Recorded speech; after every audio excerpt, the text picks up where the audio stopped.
I sat in my kitchen, my graying hair loosely tied back, hands trembling as I held my coffee cup. Age had taken its toll on my once steady grip, a constant reminder of the years gone by. I turned to my sons, Ryan and Sean, and asked if one of them could accompany me to the market. It had been so long since I'd gone, and I yearned for fresh vegetables, but the thought of going alone filled me with anxiety. I hoped for a positive response, but the glances exchanged between my boys told me otherwise. Ryan set his smartphone aside and looked at me, explaining he had a job interview that day. He stressed how important it was, needing to review his resume, prepare for questions, and choose the right outfit. I could sense his frustration, torn between his preparations and my request. Sean sighed, looking tired, and told me he had his own responsibilities. He reminded me that working from home didn't mean he was free, mentioning deadlines and online meetings. He asked why I couldn't go alone this time, pointing out that many independent older women managed just fine. My voice quivered as I explained my fear of falling or feeling unwell away from home since my back problems started. I reminisced about Morgan, who always accompanied me before moving to the city, and how I now felt trapped within four walls, unable to rely on my children.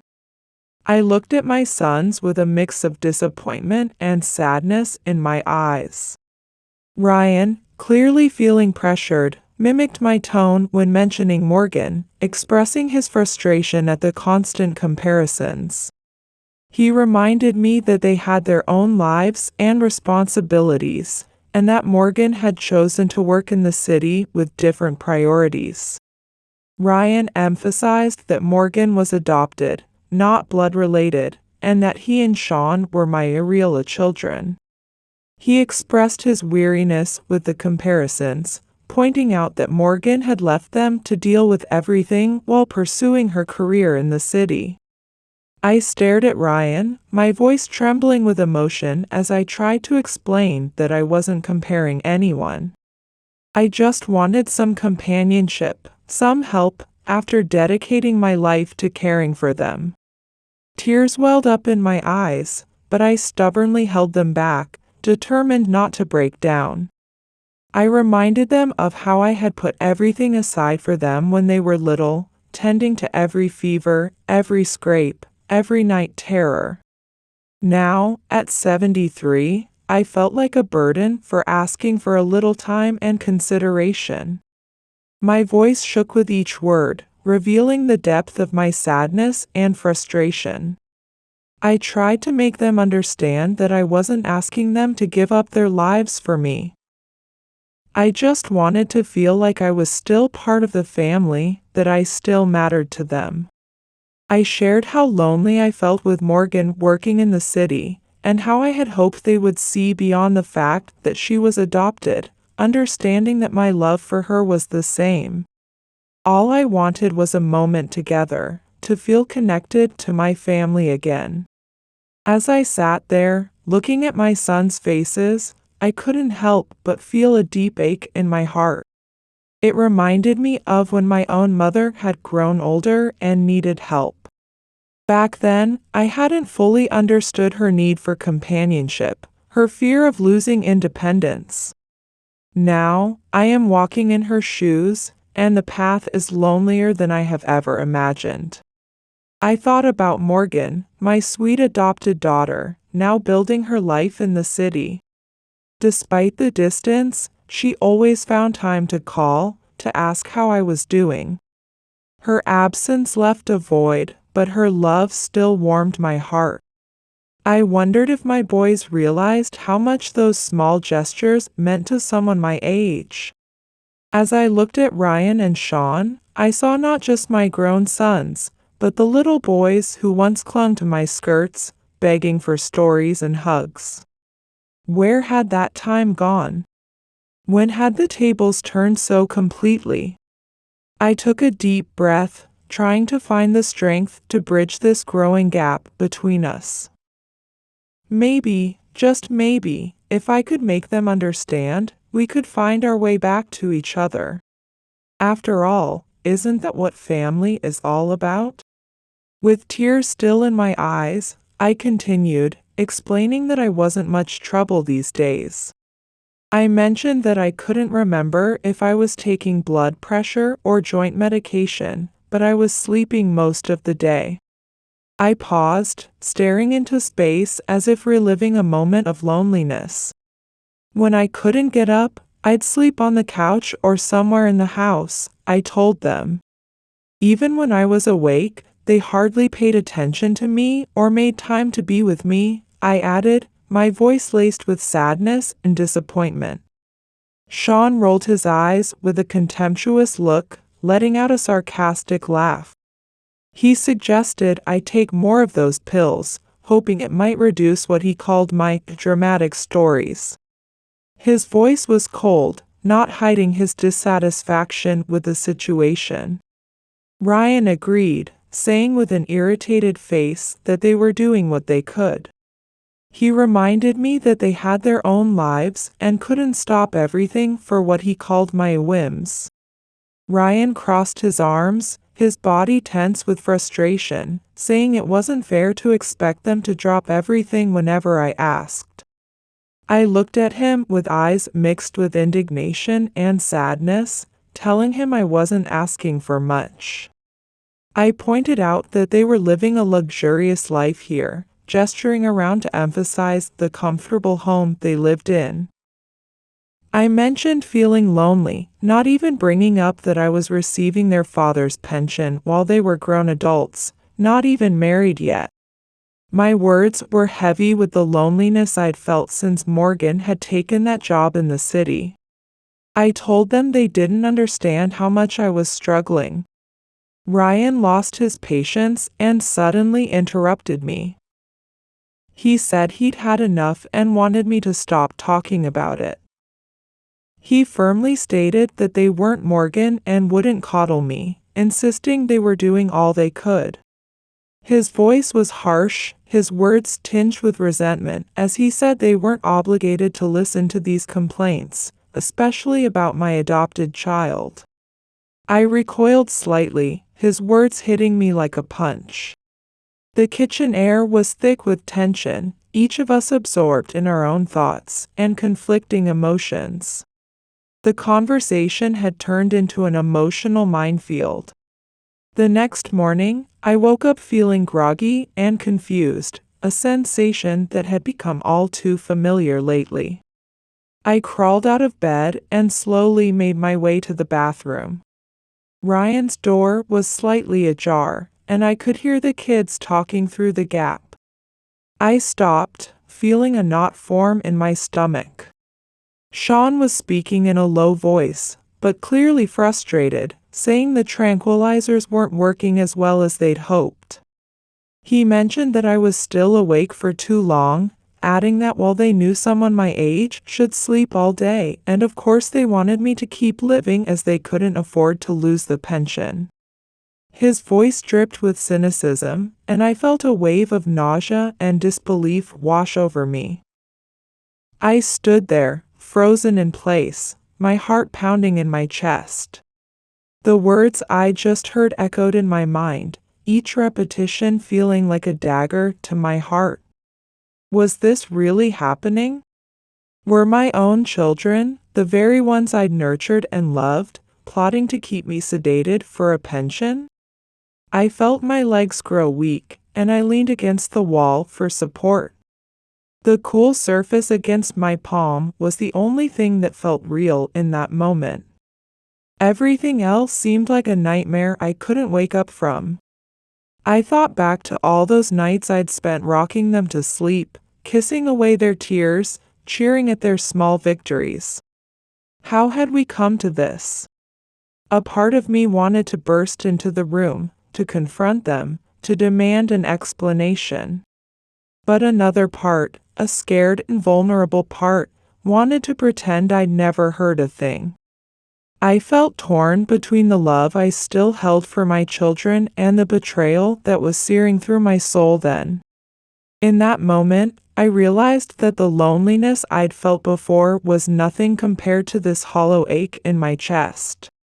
I thought of Morgan, my sweet adopted daughter, so far away in the city. Would she believe me if I told her? Would anyone? As I stood there, my mind racing with fear and indecision, I knew one thing for certain: nothing would ever be the same again. I stood frozen outside Ryan's door, my heart pounding in my chest as I overheard their conversation. Ryan agreed they couldn't afford to lose the pension, but they needed to find an alternative.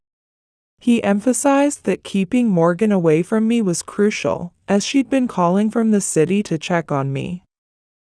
They feared if she found out anything, she'd stop sending money for my care, which they couldn't allow. Their cold, calculating tone made me doubt my own ears. Suddenly, Sean's voice perked up with excitement as he proposed an idea. He claimed it might sound far-fetched, but could solve their problem brilliantly. He painted a picture of them having their own apartment, free from worrying about bringing us here, while still enjoying the pension. Ryan's interest was piqued, and he asked Sean to elaborate. I felt my heart leap into my throat, the sense of betrayal from my own children's words suffocating me. Sean continued explaining his plan, his eyes gleaming with what he thought was wisdom.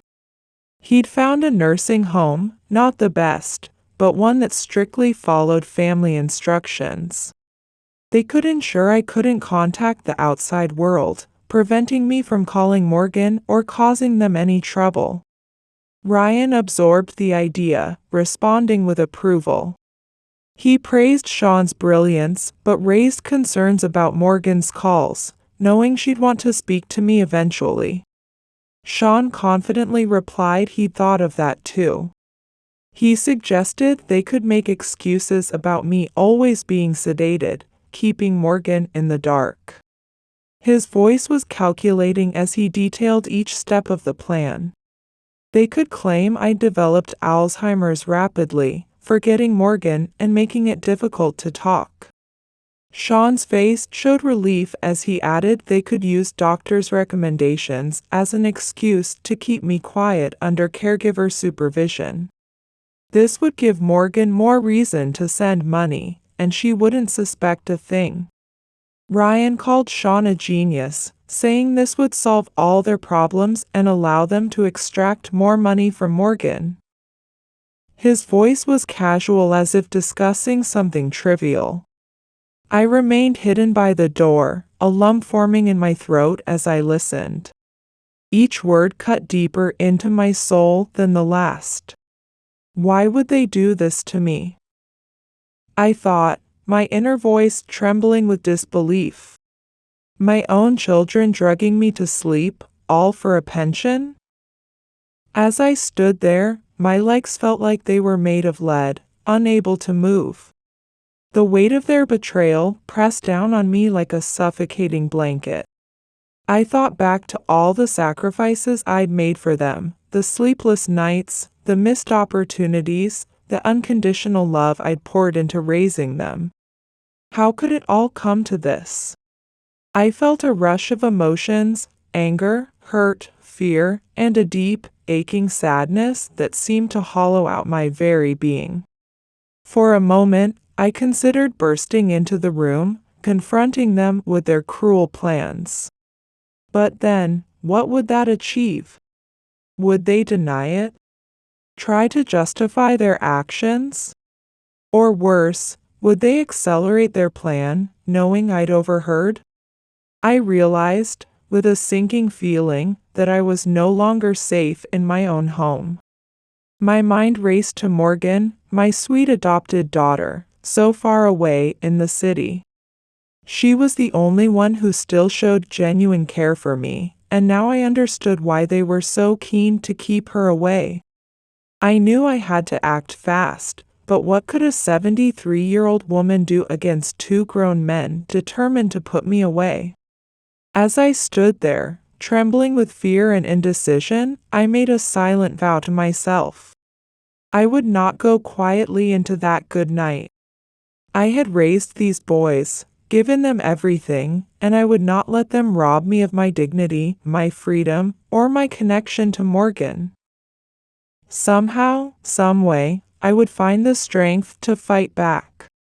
After all, I'd faced challenges before, and I wasn't about to let this be my final chapter.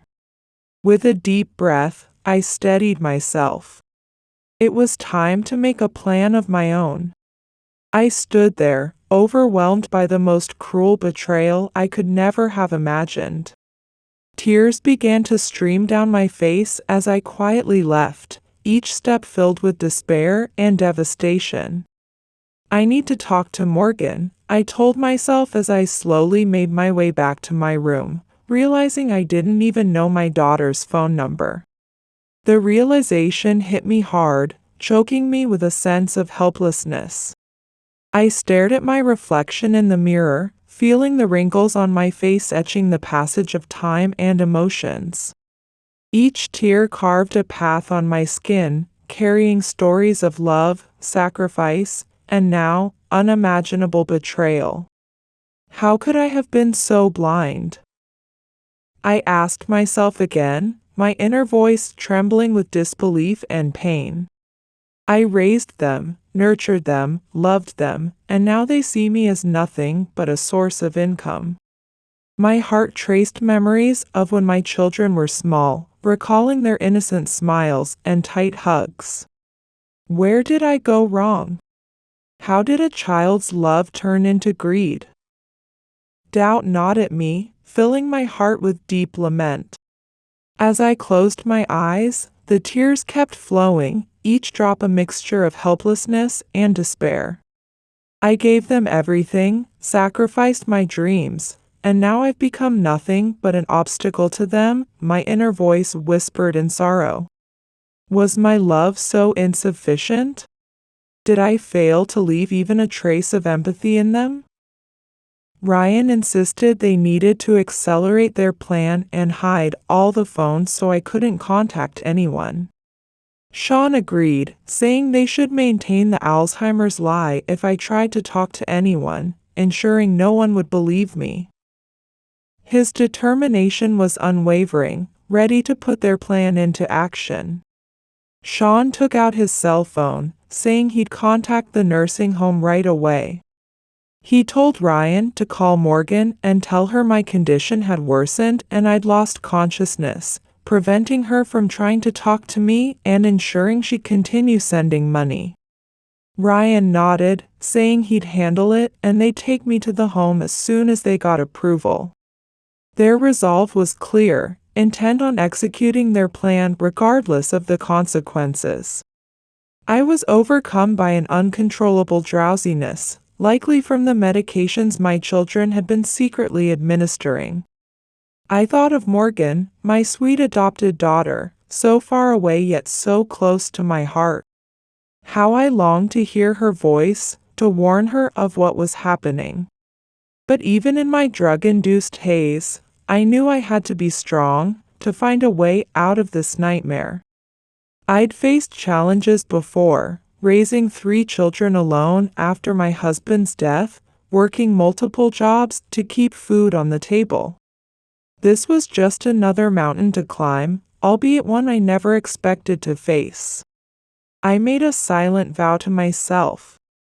I would find a way to reach Morgan, to expose the truth, and to reclaim my life and dignity. My children might see me as old and disposable, but I still had fight left in me. After all, I wasn't just their mother, I was a survivor, a fighter, and I'd be damned if I'd let them write the final chapter of my story. While knowing that a new battle awaited me tomorrow, I was determined to win it. My consciousness was hazy, and now I know it was because of the medicine the children had been secretly giving me. In my hazy state, I thought I heard Ryan's voice, speaking on the phone. He seemed to be talking to Morgan, his tone laced with false concern. I couldn't make out all the words, but I caught snippets about me being in the hospital and something about Alzheimer's. My heart clenched at the thought of Morgan hearing such news. I wanted to cry out, to tell her it wasn't true, but my body wouldn't respond. Through the fog, I heard what sounded like Morgan's distressed voice on the other end of the line. She must have been crying, poor thing. I imagined her insisting on coming back to the town, desperate to see me. Ryan's voice grew colder, more calculated. He was telling her not to come, that I wouldn't recognize her anyway. Oh, the lies they were spinning. I felt a tear slide down my cheek, helpless to stop this charade. As I drifted deeper into sleep, I heard Ryan mentioning money and nurses. Even in my drug state, I realized they were manipulating Morgan, using her love for me to extract more funds. The last thing I remember before succumbing to the darkness was the sound of laughter, cruel, mocking laughter. It must have been Sean, reveling in their successful deception. I wanted to scream, to fight, to do something, anything. "Anne Morgan, my sweet girl, I'll find a way to reach you. Don't you worry, honey. I got a few tricks up my sleeve. They may think they've won, but let me tell you, it's gonna be a doozy of a battle. And I aim to come out on top." I slowly awoke, my consciousness struggling through a fog of drug-induced drowsiness. As my senses gradually returned, I realized I was in a moving car, the scenery outside the window blurring past. I tried to speak, but my words came out jumbled and confused. In my still foggy mind, I could hear Ryan and Sean's voices in the distance, but before I could make sense of what they were saying, the strong effects of the medication pulled me back into unconsciousness. When I came to again, I found myself in a small, somewhat dingy room. The walls had lost their whiteness, a far cry from the pristine home I remembered. I attempted to sit up, but my sense of direction was off, and my body felt weak. Glancing around, I saw the room contained only a simple bed and a worn-out closet.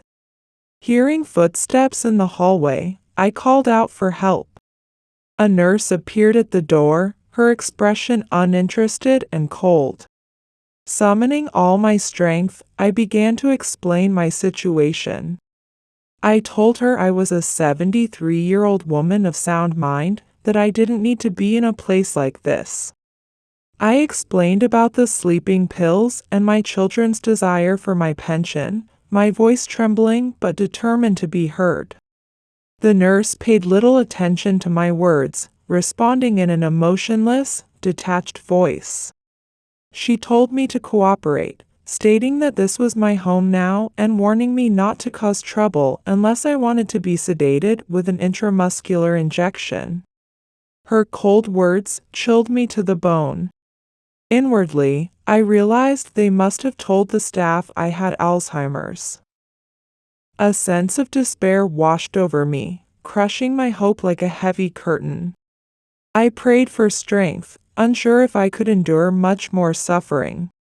Clinging to a glimmer of hope, I asked the nurse if I could speak to my daughter Morgan, whom I hadn't talked to in a long time. Her response was cold and dismissive, informing me that outside contact wasn't allowed and that my children could visit during visiting hours if they wished. The indifference in her voice felt like a physical blow. I sat on the bed, enveloped in a sense of loneliness and abandonment.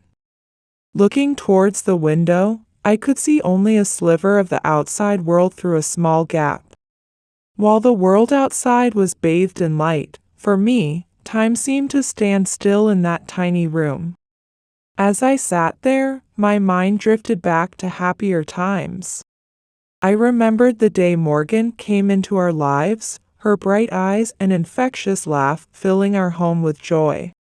How different things are now. The irony wasn't lost on me. The child I'd chosen to love has become my only hope, while the sons I'd carried beneath my heart plotted against me. It was like something out of those soap operas I used to watch, except this was my life, and there was no commercial break to give me a respite from the pain. I thought about all the times I'd nursed Ryan and Sean through illnesses, kissed their scraped knees, celebrated their achievements. Where had I gone wrong? When did their love turn to greed? As tears slid down my cheeks, I realized that this was going to be the fight of my life. I might be down, but I certainly wasn't out. Those boys seemed to have forgotten who raised them. Their mama still had some fight left in her. I may be trapped in this room for now, but my mind was still sharp. I'd find a way out of this mess, even if it was the last thing I did. After all, I'd survived raising 3 kids on my own after their father passed. This was just another mountain to climb. And climb it I would, one way or another. They may think they've won, but let me tell you, it's gonna be a doozy of a battle. I aim to come out on top. I felt trapped in a nightmare I couldn't wake up from. The reality of being in the hands of complete strangers, cut off from the outside world, was tormenting me. I retreated into my thoughts, desperately searching for a way to resist or a spark of hope in the darkness. For the next few weeks, I tried to adapt to my new reality, a routine of loneliness and neglect. One day, I decided to assert my independence by taking a bath alone. However, the bathroom wasn't suited for seniors, no support bars, no safety features. As I tried to move, I slipped and fell with a thud, a sharp pain spreading through my leg. Please, someone help me. Oh God, it hurts, I cried out, my voice echoing off the cold tile walls. I tried to move, but the pain was unbearable, leaving me trapped on the frigid floor. 2 caregivers burst into the bathroom, rushing to respond when they saw me on the floor. One of them asked why on earth I'd taken a bath without telling anyone. They seemed more concerned with procedures than my well-being. I tried to explain through the pain, but my words were ignored. One caregiver said Alzheimer's patients were difficult, while the other said they needed to call an ambulance. They left to make the call, leaving me alone on the floor. The pain dominated every thought. At the hospital, after some tests, the doctor spoke to me. He said I had a serious fracture in my femur that required surgery. Unfortunately, I'd need to stay in the hospital for a while to recover post-surgery. He explained it would be a difficult period, and I'd be immobilized for a while. The doctor's voice was gentle, but it carried the gravity of the situation. Tears streamed down my face as I listened to the doctor's words. As I lay there, my mind drifted back to happier times. I remembered the day I taught Ryan to ride a bike, how proud I was when he finally balanced without training wheels. Now, I've become unable to even take a bath without falling. The irony wasn't lost on me. I'd spent years taking care of my children, and now, when I need care the most, I'm alone. It felt like life had played a cruel joke on me. As the pain medication started to kick in, I made a silent vow to myself. This setback wouldn't break me. I lay there, fear of surgery and pain coursing through me, but a strange sense of relief settled in my heart. I understand, I said, my voice trembling. I want to get better here. Even if I couldn't return to the nursing home, my words carried a sad resignation, but also relief at the thought of being away from that place. During the difficult post-surgery period in the hospital, I faced days of intense pain and limited mobility. Yet, In the midst of this struggle, I found a glimmer of hope in a nurse named Charles. He was kind, treating me with a consideration and humanity I hadn't felt in a long time. On a particularly tough day, when Charles entered my room, I mustered the courage to ask about my children. "I want to contact my daughter." "Charles, have my children come asking about me? Or has my daughter shown up?" My voice was a mix of hope and fear of the answer. Charles's face fell as he replied, telling me that according to my children's instructions, I had Alzheimer's and wasn't to have any outside contact or speak to anyone. I looked Charles in the eye, my emotions a whirlwind of disappointment and determination. "Charles, as an experienced nurse, you must have realized by now that I'm not an Alzheimer's patient," I said, pausing for a moment to gather strength from deep within to tell my story. "I'm going to tell you everything I've been through. It might sound crazy, but it's the truth. Please believe me and help me." Charles looked at me with understanding and compassion, nodding as he promised to listen. He couldn't guarantee he could do anything, not wanting to lose his job, but he'd do what he could. Lying in that hospital bed, I looked at Charles with eyes full of deep sadness and began to speak. My voice trembled but was strong as I told him, "Charles, what my children have done to me is unimaginable. They were drugging me, trying to get rid of me. All they wanted was my pension, nothing else mattered." I swallowed the lump in my throat, pausing for a moment. "My daughter, Morgan, lives in the city. She's the light of my life, the only one who truly loved me."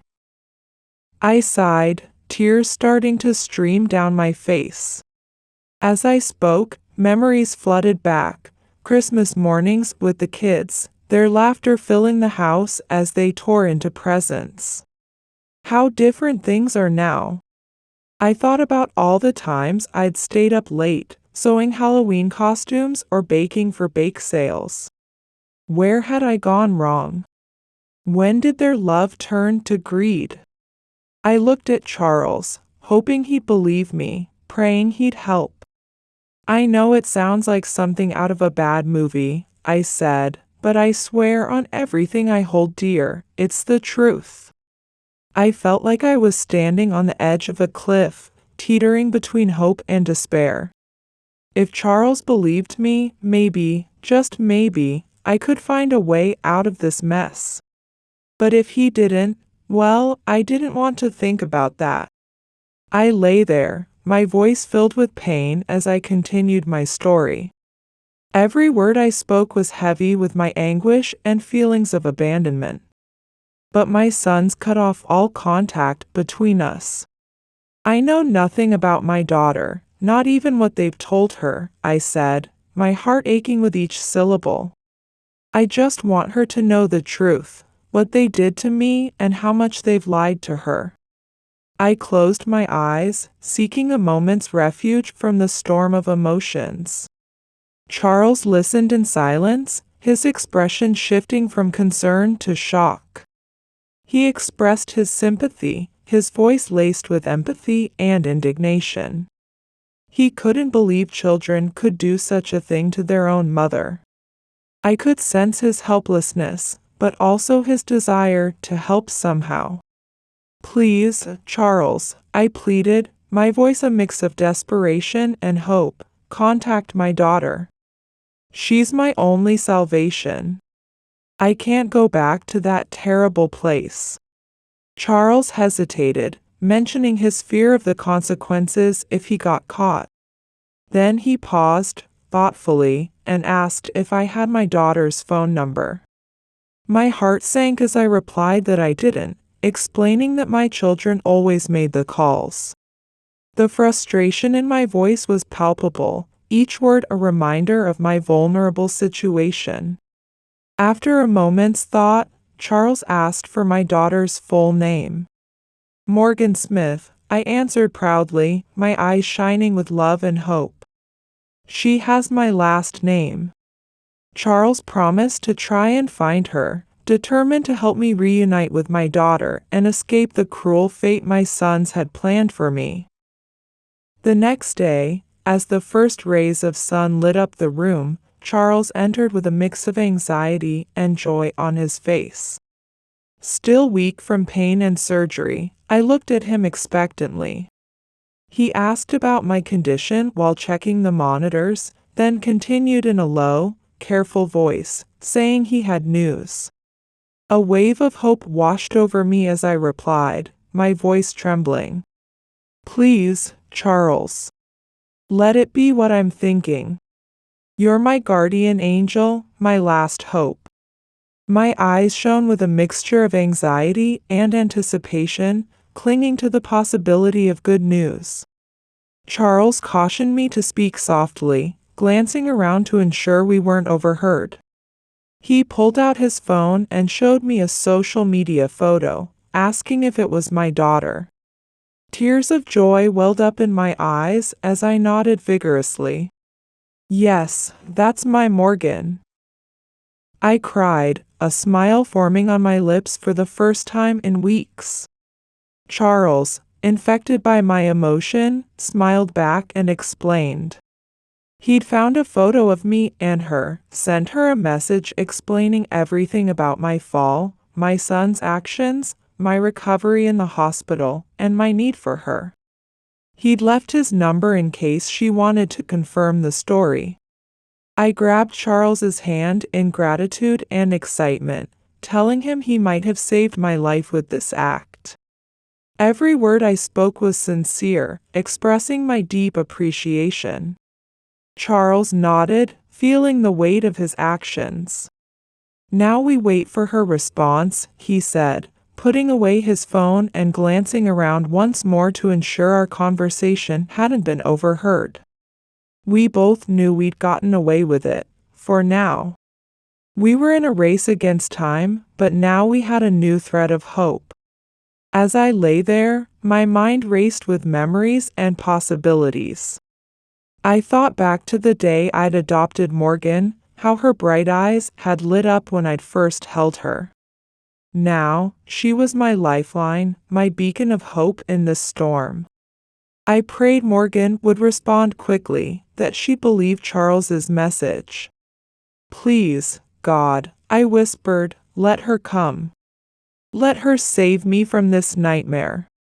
I felt like I was standing on the edge of a cliff, teetering between hope and despair. If Morgan believed the message and came, maybe, just maybe, I could reclaim my life. But if she didn't, well, I didn't want to think about that. All I could do now was wait, hope, and pray that my daughter would come to my rescue.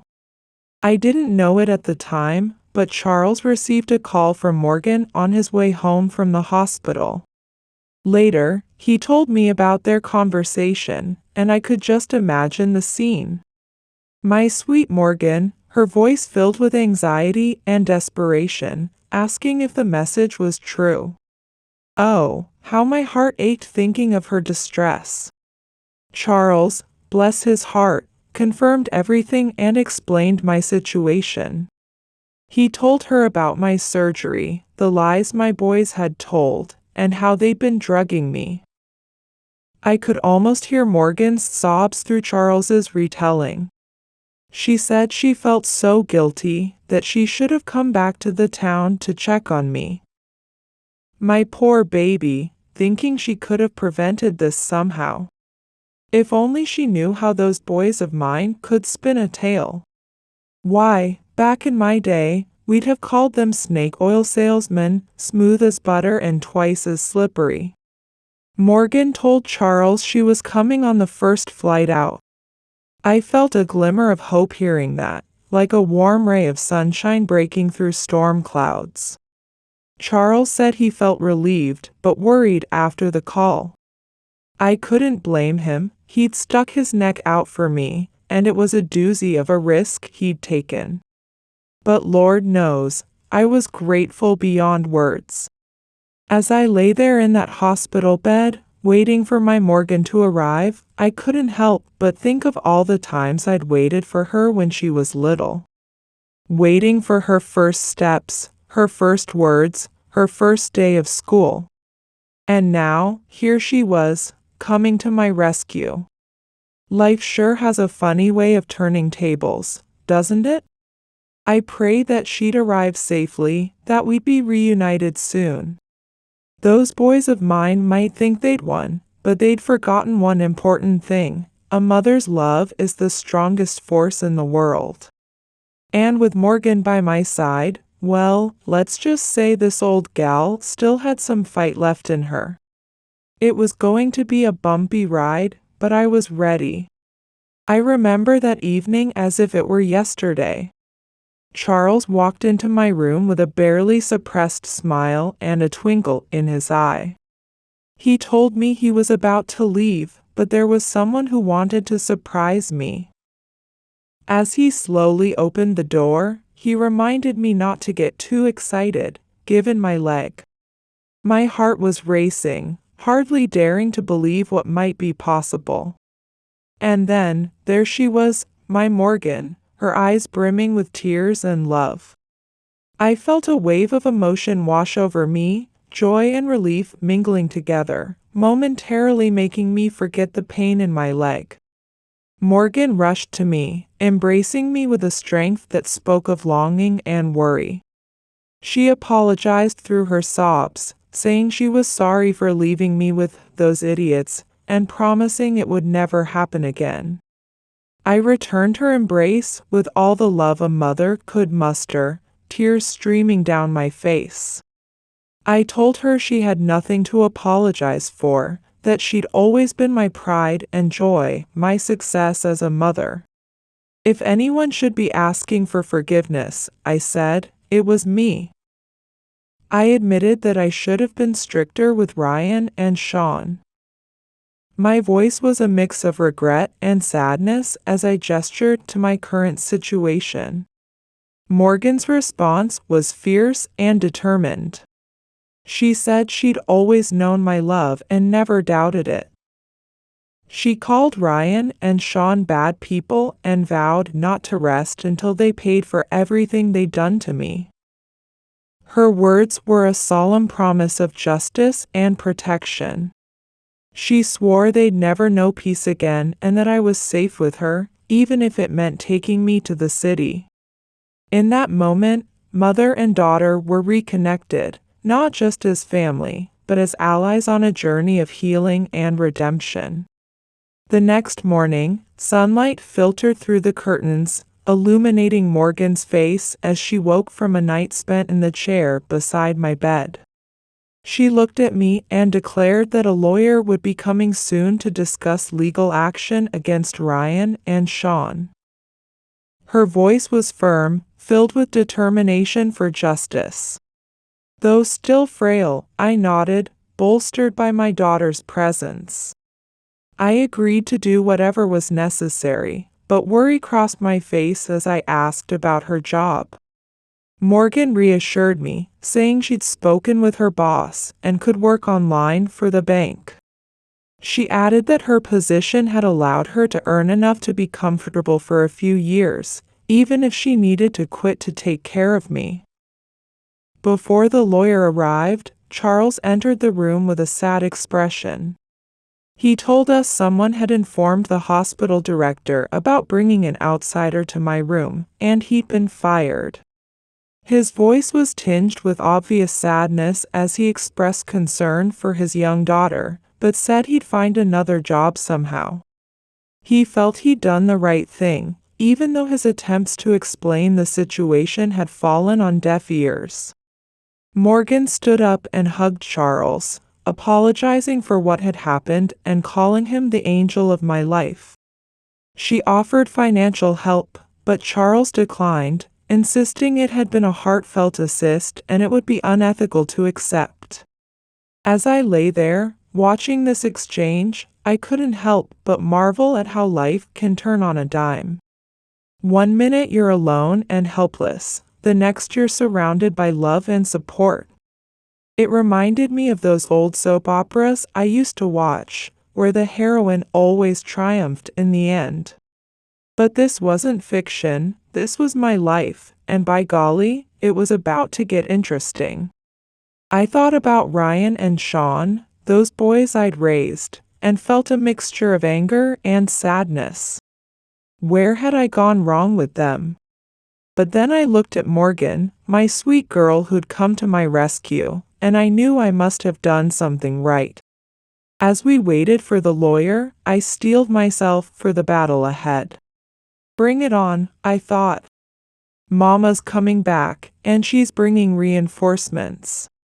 I held Charles close, my tears flowing freely as I told him he was my hero. I promised I'd never forget what he'd done for me, hoping God would repay his generous kindness. I didn't want to lose touch with him and asked him to call us if he ever needed anything.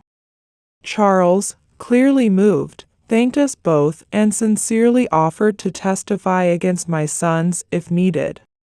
Our goodbye was emotional, a mix of gratitude and sadness. The bond between Charles, Morgan, and me had grown strong, forged by the compassion and justice we'd sought together. When the lawyer named Douglas entered the room, his expression was serious and focused. He sat beside my bed and listened intently as I recounted the entire story of suffering and manipulation at the hands of my sons, Ryan and Sean. I could see the shock and indignation growing on his face with each detail I revealed. I described everything accurately, from the drugging to the isolation in the nursing home. Morgan, sitting on the other side of the bed, asked the lawyer directly what we could do to ensure they'd be jailed. Her voice was firm, reflecting her determination for justice. The lawyer thought for a moment before answering. He said that based on what we told him, Ryan and Sean seemed to have committed several serious crimes: elder abuse, fraud, administering drugs without consent, unlawful deprivation of liberty, and financial exploitation. These were serious charges that could lead to years in prison. But, he continued, the key to immediate action was having conclusive evidence against them, or ideally, a confession. Morgan declared without hesitation that she could break into their apartment to look for evidence or get a confession. Her eagerness to confront her brothers was evident. The lawyer warned her that it could be dangerous, especially since we were talking about people who didn't hesitate to hurt their own mother. He spoke in a calm but firm voice, showing his experience and legal knowledge. Morgan nodded, understanding the gravity of the situation. She acknowledged the risks, but insisted we couldn't let them go unpunished. As I lay there listening to this exchange, I felt a whirlwind of emotions. Part of me was proud of Morgan's determination to seek justice, but another part was terrified at the thought of her putting herself in danger. It was like being caught between a rock and a hard place, as my mother used to say. I thought back to when Ryan and Sean were little boys, playing in the backyard. How had we come to this? The idea of them in prison made my heart ache, but then I remembered the fear and helplessness I'd felt in that nursing home. It was like something out of a crime novel, except this was my life, and there were no guaranteed happy endings. I looked at Morgan, my brave girl, and then at the lawyer, our beacon of hope for justice. What do you think we should do? I asked, my voice barely above a whisper. I felt like I was standing on the edge of a cliff, about to take a leap into the unknown. But I knew one thing for sure: I wasn't going to let Ryan and Sean get away with what they'd done. They might be my sons, but they'd forgotten one important thing: a mother's love is strong, but so is her sense of right and wrong. I was ready to fight for what's right, come hell or high water. I didn't witness it myself, But Morgan later told me about her confrontation with Ryan and Sean. She said she'd knocked on their apartment door the next morning, feeling a mix of tension and determination. When Ryan opened the door, she described his face changing from surprise to a pale expression. Apparently, he tried to make up an excuse about me being at a spa with a nurse, not knowing Morgan was already aware of everything. Morgan played along, pretending to be disappointed and asking to come in.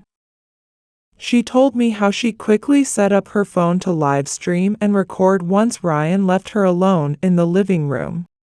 When Ryan returned with water, Sean was with him, looking equally surprised and uncomfortable. That's when Morgan decided to confront them. She told me she'd accused them of drugging me without permission, not letting me go out, lying about my illness, and sending me to that awful nursing home. Sean tried to maintain the facade, but Ryan, in a fit of anger, confessed to everything. Morgan revealed that it had all been live-streamed and recorded for the police. As she told me this story, I felt a whirlwind of emotions: shock, anger, sadness, and a strange sense of relief. It was like something out of those crime shows I used to watch, except this was my life, and my own sons were the villains. Part of me wanted to cry for the sons I'd lost, but another part felt a fierce pride in Morgan's bravery and quick thinking. I couldn't help but wonder if I'd failed as a mother somehow. But then I looked at Morgan, my brave, clever girl, and I knew I must have done something right. This whole situation was a doozy, that's for sure. I couldn't believe how quickly justice moved once Morgan submitted that shocking video to the police station. She accompanied me and Charles as the officers took our statements. Before I knew it, Ryan and Sean were arrested and sentenced to several years in prison. The judge didn't mince words during the sentencing, emphasizing how my boys had not only violated my rights, but endangered my life out of pure greed. It felt like closing a dark chapter in our family's life. As time passed, I fully recovered and returned home under Morgan's care. One quiet afternoon, as we were enjoying each other's company, Morgan told me about how her live stream of confronting her brothers had gone viral on the internet. She said she'd been dubbed the adopted lioness for fighting to protect me. My heart swelled with pride and joy hearing her words. I told her how happy I was, that she'd truly saved my life, and that she was my hero. My voice trembled with emotion, and I'm sure my eyes reflected all the love and gratitude I felt for her. Morgan then turned to me with a gentle smile and mentioned Charles, calling him my guardian angel during that dark time. She was watching my expression brighten at the mention of Charles's name. She told me she'd found out he was living in a rented apartment with his young daughter. She'd pulled some strings to get him a job at a great hospital with good pay. But then she decided to do something special as a thank you. Her eyes shone with determination and gratitude as she continued. She said she was going to buy a new apartment for him and his daughter. It was the least they could do to repay his kindness and courage, she said. I eagerly agreed, tears of joy and gratitude streaming down my face as I thought about Charles's crucial role in our journey to justice. The day finally came for the big reveal. Morgan had invited Charles to dinner under some pretense. When he arrived, none the wiser, we guided him to the address of the new apartment. As we entered, Charles looked around, visibly confused. Morgan explained with a beaming smile that this wasn't just a casual visit. She pulled out a key from her pocket and handed it to him, telling him this was his new home for him and his daughter. Charles froze for a moment, key in hand, disbelief written all over his face. He tried to protest, saying it was too much, that he'd just done what he thought was right. Morgan insisted, saying he'd saved my life and this was the least she could do. Charles, clearly moved, hugged us both, saying this would completely change his and his daughter's lives. As we explored the apartment together, I couldn't help but marvel at how life can surprise you. Here we were, celebrating not just a new home, but human kindness, gratitude, and justice. It felt like the beginning of a new chapter for all of us.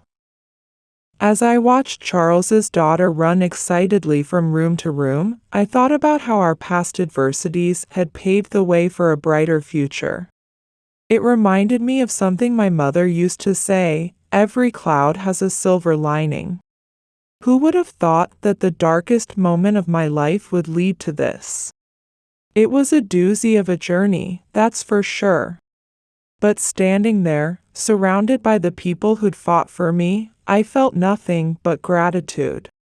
Those boys of mine might have forgotten what family means, but Morgan and Charles had shown me that family isn't always about blood. Sometimes, it's about who stands by you when the chips are down. I was ready to embrace this new family with open arms. After all, at my age, you learn that life's too short for anything but love and gratitude. If this story has captivated you, please give it a thumbs up and subscribe to show your appreciation. Your support motivates us to continue bringing you inspiring stories almost every day. Be sure to pay attention so you don't miss the next captivating tale that's about to unfold before you. We truly value your support. See you again soon.